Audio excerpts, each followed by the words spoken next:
Happy holidays, buddies. Yo!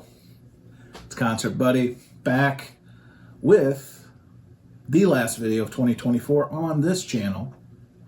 I know for a fact because literally I have like 4 days before we turn that page on the calendar. And some would say I'm taking a cue from the lovely Vanessa L. Williams, Miss America 1984, the first black woman to win Miss America, ex-wife of Hooper Rick Fox. She once sang, saving the best for last. You go and save the best for last. And buddies, I think I'm doing just that because I am going to walk through my top 10. Boom, boom. 10 fingers.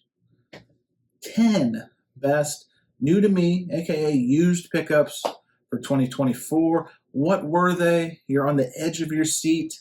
You just can't wait. You're probably going to put me on double time and crank through this video. I know it because I do it sometimes. I'm not kidding. Anyway, buddies, if you want to see what the top 10 for 2024 new to me used records are, stay tuned. Let's go.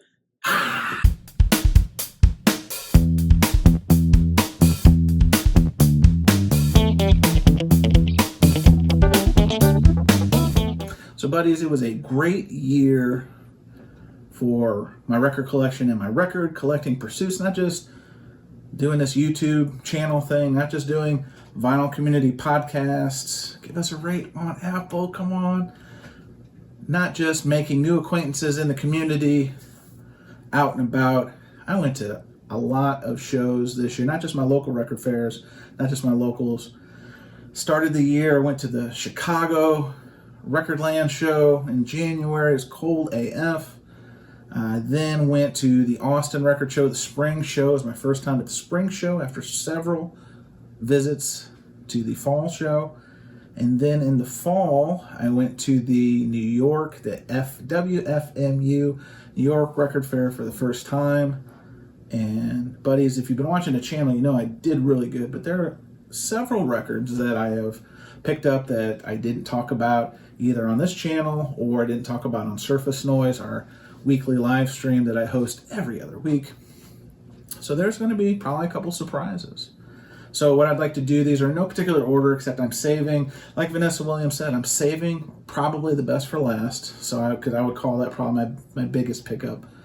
Maybe I'll let you judge if it's my best pickup, but I'm just going to just start show and tell. Pow, pow, pow, pow, pow, pow. I'm going to show and tell you, and you decide if these are great, not so great, this channel is not so great. You decide. Let's get into it.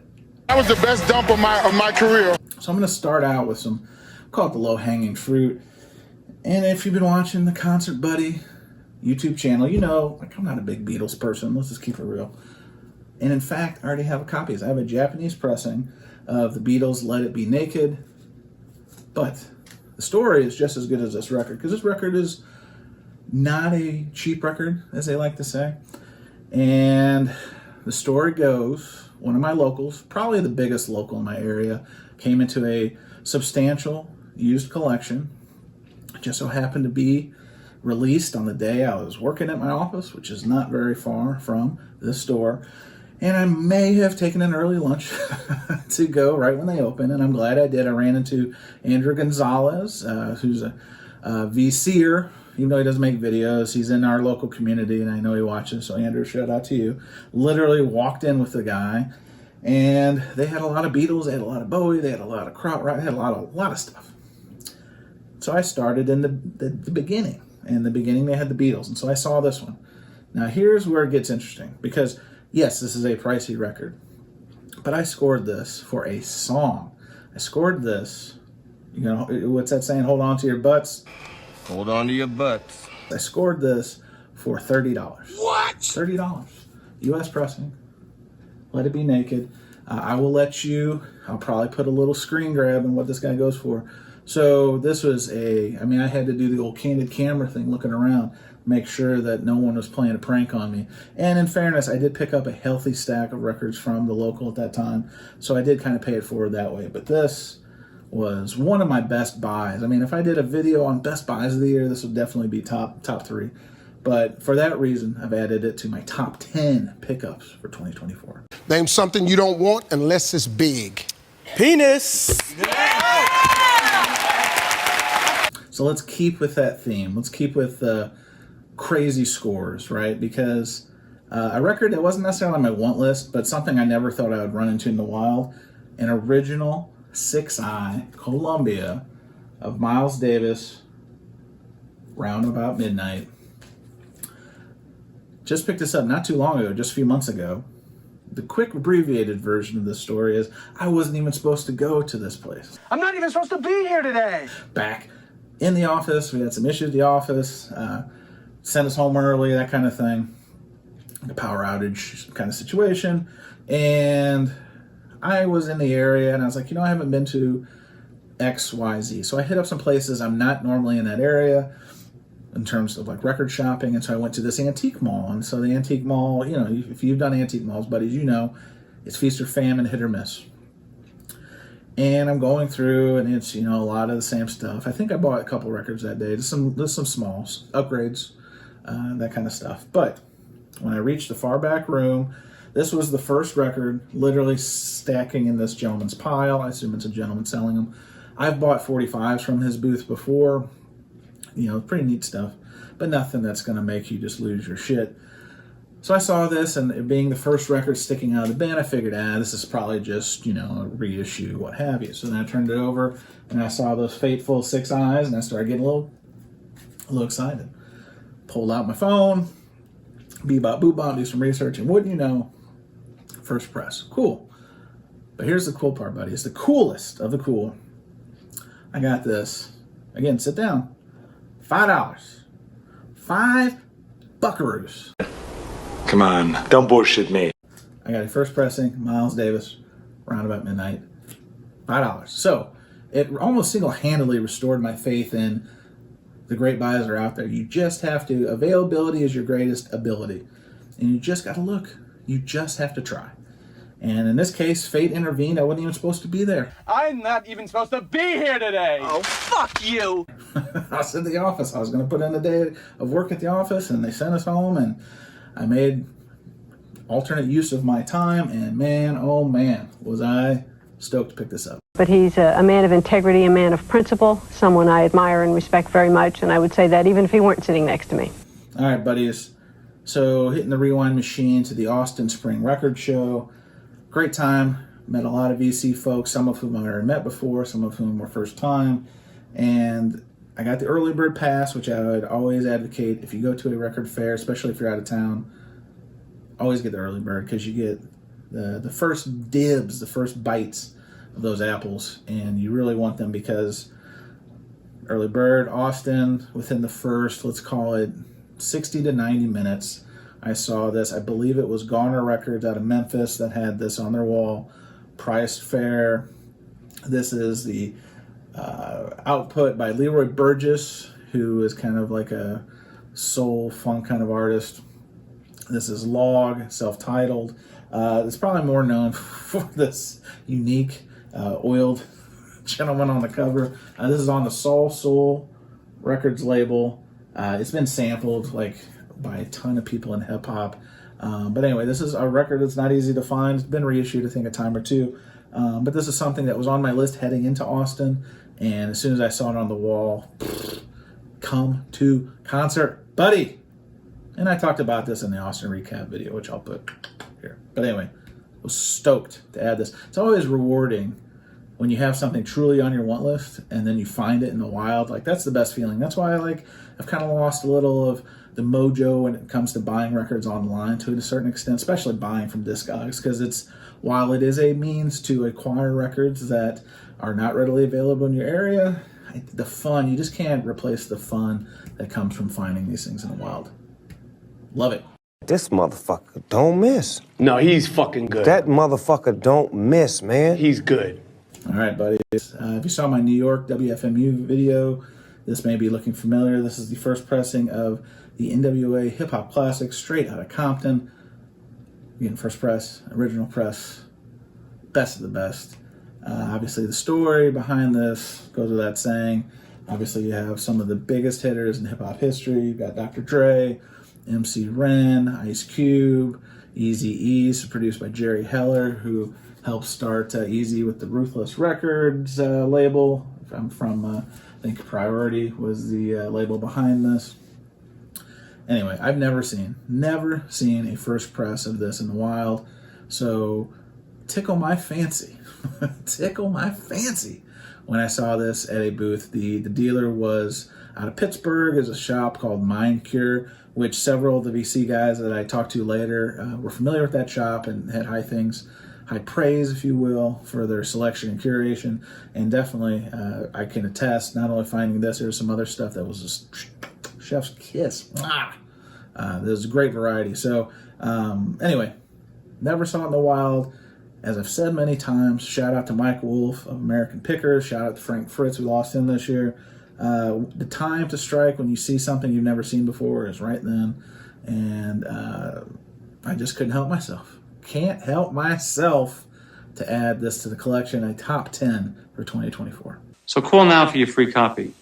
And by the way, I'm not only the hair club president, but I'm also a client. Buddies, I've talked about this album a couple different times on the channel. I got the great reissue, at least great to me, I think maybe a year or two ago. 45 RPM, sounded great to me. This is the Gil Scott Heron Classic Pieces of a Man, 1971 original release. This is finally, I was able to commandeer a true first press.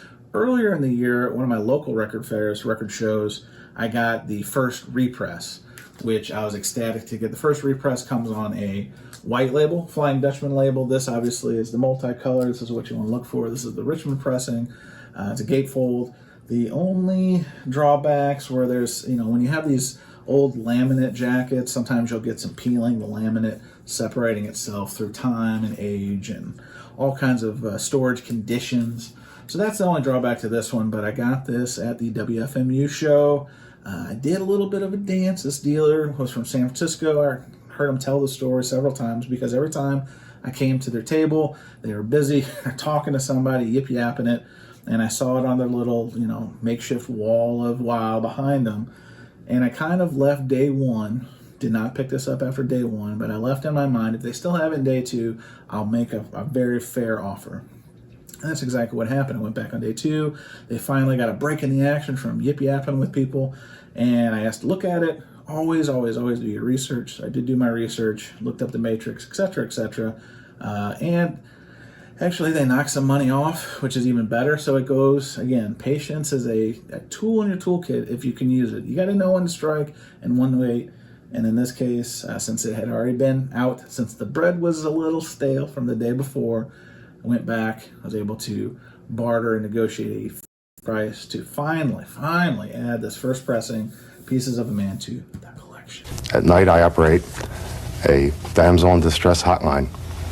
I guess you'd call me a knight. So another record I picked up, not at the WFMU fair, but in New York proper. This was over at this is actually Human Head over in Brooklyn.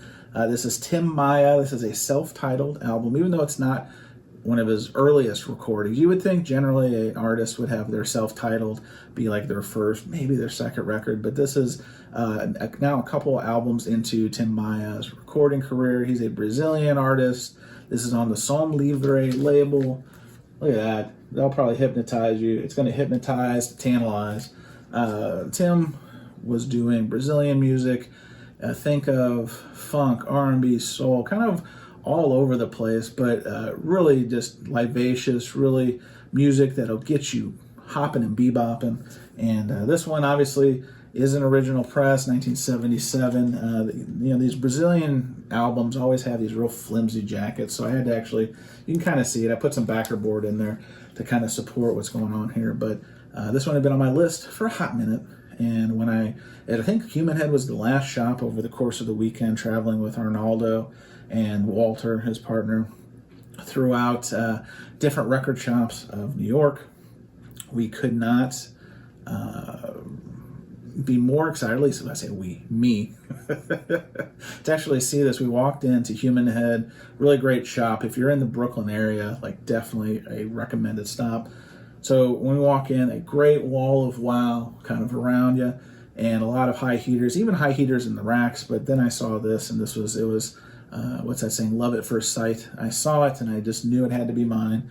And anyway, glad to pick this up. This is a Brazilian records are not easy to come by in the States. I do have a couple feelers out who have volunteered to help me track down some other ones, but this was my second one. I picked up one earlier in the year. I believe I was in Chicago at Signal Records, I think it was. And so I got an earlier Tim Maya recording, which I guess probably should have been on this list, but I think one Tim Maya will serve the purpose of two Tim Maya records. Anyway, happy to and fortunate to grab this and add this to my collection in 2024. Brother, what a night it really was. Mother, what a night it really, angina's tough. Well, I finally did it in 2024, buddies. I finally got my own, let's call it the 1B pressing of Nirvana's first album, Bleach. It was on Sub Pop. This is the black vinyl version. Obviously, like a lot of us, would love to just kind of walk in or stumble in or luck in to the original first pressing that came out on the white vinyl. The quick synopsis is back when they recorded this album, it cost them $600. The myth is it spent $600 to record the full album in the recording studio, and they put out, I believe it was 1,000 white vinyls the first, and then the next was the same plate work for the black version. I think it was 2,000. Give me my math, buddies, in the comments below, but I think that's how it kind of shook out. The white vinyl is, let's call it a 10-time multiplier to what I paid for this guy. And actually, I thought I was going to acquire this in October. I went to Noble Records to their 5th anniversary sale, something I had been talking about doing since year 3.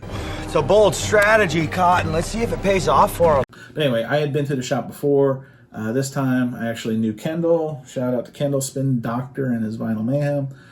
Who is my chauffeur, tour guide, host with the most. Couldn't have been a nicer guy. Actually got in line with me early that morning, 4 in the morning. Like we paid the price to be 3rd and 4th in line. But anyway, my intent originally was to acquire this record at Dylan's. It was a really nice shop. I did, and I picked up something else, which I'll talk about here in a second, also on the list. So fast forward about a month later, I'm in New York, WFMU. It has the insert, we do the dance. Actually a vendor who had the white Bleach first, the 1A pressing. But man, he had some big bucks on him. That's what it goes for, $3,000. So come to find out that I was able to work on a good price with this particular seller, and for a 10th. You can do the math. I'll do the Alfredo. Well, you do the math, I'm doing the Alfredo. For a 10th of the price of that white one, I was able to get basically the close facsimile. But anyway, love adding this to the collection. I now believe I have all of the Nirvana original albums. Now you're going to start working on the B-sides and all that kind of stuff, the singles. And that's where the hobby really takes a toll. Anyway, happy to add this finally to the collection in 2024. In the heat of battle, he don't miss. No. In the heat of controversy, he don't miss. No. All right, for a good transition, or an attempted good transition, this is the latest on this top 10 list. And again, these are in no particular order, except I'm 2 away from, again, I call probably the last one the signature pickup of this year. And this is the album that, like I just showed, Nirvana Bleach, I was laser focused. That's what I was going to get from Noble Records at the anniversary sale. And then this lovely lady walked into my life, and I've never seen this in the wild. This is the Zombies Odyssey and Oracle, 1968. Original U.S. pressing. This is the Pittman 1968 pressing. Stereo. And it is divine. It is clean. It's like right off the pressing, playing floor. Well, not literally the floor, but you know what I mean. Like right out of the factory. Couldn't have been cleaner. The jack is in excellent shape. Here you're going to see it on that date label, green date label. This was effectively the same kind of price point that the Nirvana Bleach was. So I made an executive decision literally at the 11th hour that this is what I wanted to go for. And I'm glad I did, because I still went to New York. I've been to other places since. I never see this, at least in my area. Maybe tell me in the comments below. Maybe you see it more in your area. In fact, I think Arnaldo, talking of him, I think he saw one in New York, one of his locals, not too long after I picked this up. So they're out there. But for me, for this poor pauper, I got the Bleach Boys after me. I got all the haters. I'm fending them off with a stick and a lighter. But I'm telling you, never see this in my area. And I was happy. So happy. Obviously, this is the signature song, or time of the season. This is the last song on the B-side, and chef's kiss. Awesome. So this is one of my more celebrated pickups of 2024. Why don't you explain this to me like I'm 5? All right, buddies. Are you ready for some fun?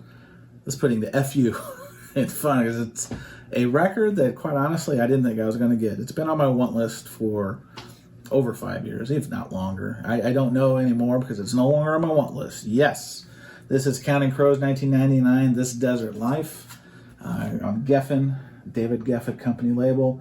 It's got Hanging Around, or Mrs. Potter's Lullaby, or Baby, I'm a Big Star Now. There's so many of their signature songs on this album. And to be honest with you, like I said, I never practically thought that this would be in my collection. Why is that? Because it goes for silly money, like Monopoly money, like crazy money. Since it's been on my want list, I've seen it sell from as low as like $700 to as high as almost $1,200. Go fuck yourself. I can tell you, buddy, that I paid neither of those amounts. The story behind this one is real simple. And I don't think, correct me if I'm wrong, I don't think I talked about this one this year, maybe on Surface Noise for a second, but I didn't do like a full-fledged video. But it's really great shape. It does have a baby little split at the top, but I mean, come on. 1999, what are you going to do? 25-year-old record. All that said, one of my local shows, it is the Metro East Record Fair put on by Travis Foley. Shout out to Travis. There was a gentleman who had posted on the Facebook group that he had this record and was interested in selling it. Would anyone be interested in buying it? And he had actually posted this, I think, the show before I went to. So I gave him some feedback. I said, let's talk, right? Because he didn't throw a price at it or anything, but I was definitely interested. So I don't know if he came to that original show or if he brought it and struck out trying to sell it or trade it to other vendors. Here's what I know. I was over at Billy Hurst, Riverbend Records. Shout out to you, sir. Was selling at the show. I was over there talking to Billy and Brandon, Mr. Hall of Fame. Just casual. I think I was talking to Brian Glick. Brian, and if you're watching, I was talking to you, I think. And the gentleman came over and showed it to Billy and said, would you be interested in buying it? Billy, great record store owner, was like, yeah, I'll take a look at it. And they were kind of talking about what that price would be. And I could see there was a little bit of hesitation on the buyer side. Billy gave him a pretty fair price, and the buyer was kind of thinking about it. And, Billy explained, look, I can buy it for this, and I've sell it at this, just kind of, the normal kind of machinations of how these things work.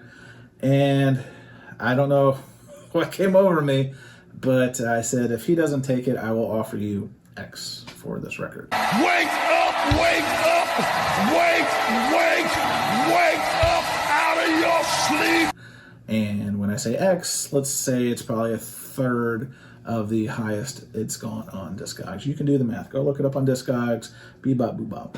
But basically, my whole kitty that I brought for the record show.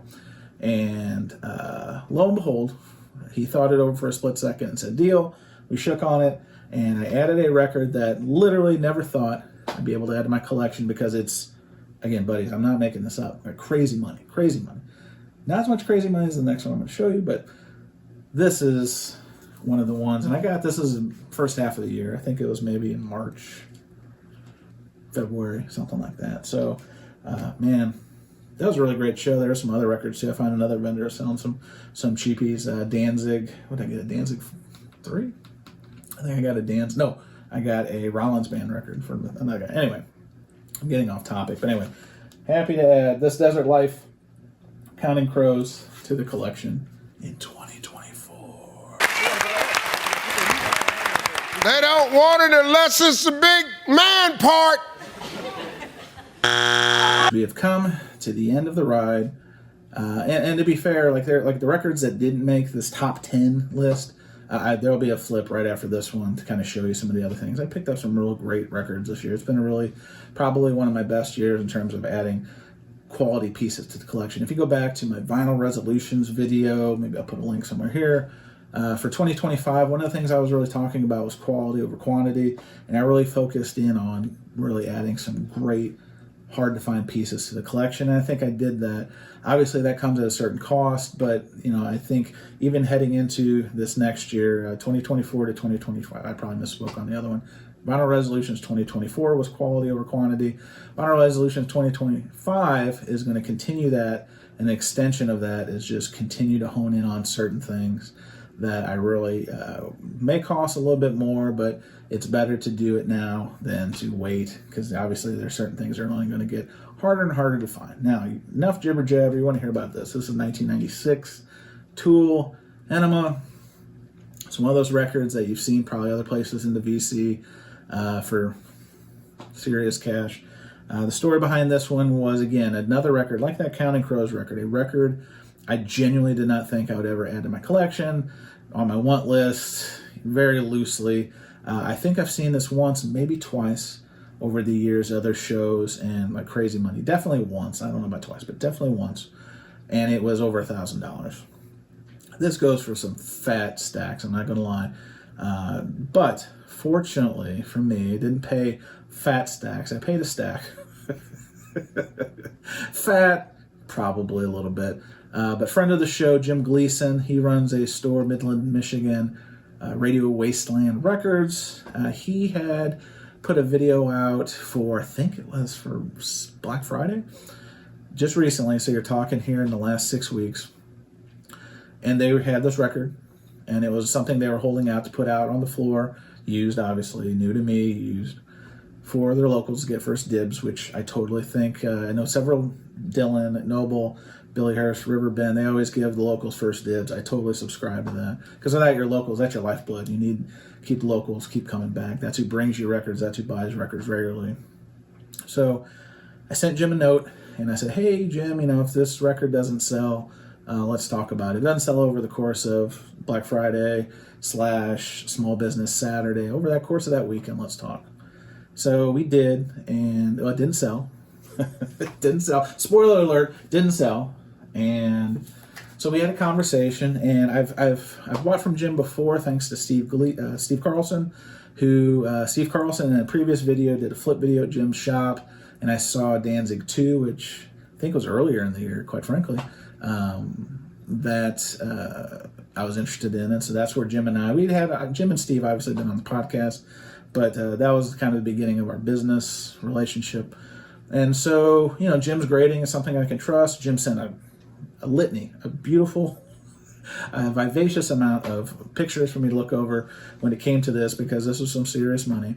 And fortunately for me, we were able to strike a deal. Jim was very fair in working with me on the price and the shipping and everything and anything. It wasn't perfect. It did have like some splits on the top, and obviously it's got some dings and so forth. But for the price that we agreed on, the gentleman's price, I'm beyond ecstatic to add this to the collection. And the common thread was like, wow, this is really different. It's really unique. They always talk about, this is one of those records that's like it's fabled. Oh, they're going to finally reissue it this year. They're going to finally reissue it this year. And they still haven't.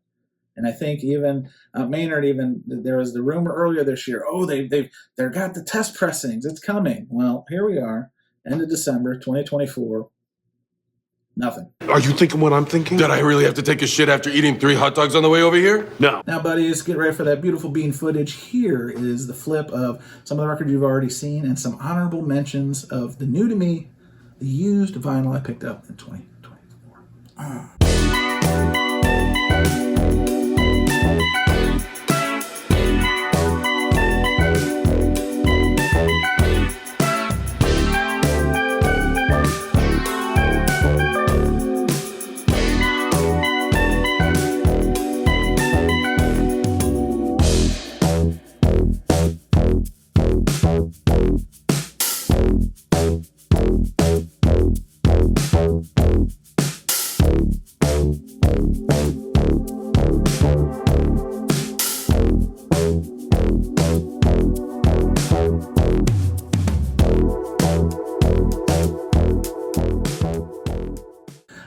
thank everybody who watches this channel, supports the channel, leaves me comments. We talk on Instagram. People who've been on the podcast this year. People are going to be a podcast next year. I've got starting to work on some conversations with people that you've heard of and some people you haven't heard of that I'm pretty excited about bringing to the table. And obviously a lot of the BC people I met in person this year, that was kind of the byproduct of not just finding great records in the wild, but also meeting a lot of people that you see digitally, remotely, what do they call that? Virtually, I guess. It was really a pleasure to meet everybody. Even, like, I can't even think of anybody who I was like, oh, that guy's kind of a stroke, or, you know, like, literally everyone I met was awesome. And, you know, it makes, again, I joke about the Bleach Boys and those kind of fools. It makes that kind of echo chamber stuff, like, not even register. I talk about it because I know other people kind of go through it too, and it affects other people in a different way. It's really just nothing to me, because those people are nothing to me, but you guys are everything to me, and I want you to know that. And I wanted to share this video. I'm going to continue to try to make videos in 2025, but the podcast is going to be a lot of my focus. Surface Noise going to be a lot of my focus, because quite frankly, that's where a lot of my energy, my cup gets filled, talking like current events and record collecting and pickups and all that stuff. So highly encourage you to check out those live streams if you can. We do them on Thursdays. Like I said, every week, myself and Jason spins vinyl. We alternate. I do the A side, he does the B side. I'm out of breath. Buddies, I'm out of breath. I'm losing it. So 2024, it's a wrap. Let's sign it off. Fandango. Buddies, tell me in the comments below, what were some of your top pickups in 2024? I'd love to hear about them. Get to use, get to do. Whenever you add vinyl to your collection, when you get the chance, just spin it. I'll see you next year. Well, well, well. How the turntables... Well, we out of time.